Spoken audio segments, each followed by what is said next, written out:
সুদের কারবারের সাথে যদি কেউ জড়িত হয়, আল্লাহ রাব্বুল আলামিন এর সঙ্গে যুদ্ধ ঘোষণার শামিল। আল্লাহ তাআলা তার সাথে যুদ্ধ ঘোষণা করেন এবং আল্লাহ বলেছেন ফাআযানু বিহারবিন মিনাল্লাহি ওয়া রাসূলিহি। আল্লাহ এবং তার রাসূলের সঙ্গে যারা সুদের কারবার করো, সুদি লোন নিয়েছো বা সুদে টাকা লাগাও, তারা আল্লাহ এবং তার রাসূলের সঙ্গে যুদ্ধের জন্য তোমরা ঘোষণা শুনে রাখো, প্রস্তুত হও।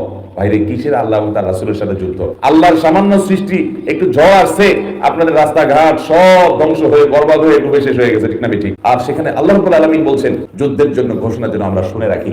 সুদের যারা কারবার করবে, হয়তো শুরুতে টের পাবেন না বাবারা ভাইয়েরা, একটা সময় টের পেয়ে যাবেন। সুদখোরদেরকে দেখবেন অনেক চকচকা গাড়িতে চলে, অনেক ফকফকা জিন্দেগি তারা লাইফ লিড করে, এই তো তাদের ভেতরকার ত্রাসের যে জিন্দেগি, এই সম্পর্কে যদি আপনার ধারণা থাকে, তাহলে তাদের বাহির না দেখে ভেতরটা বিবেচনা করতেন।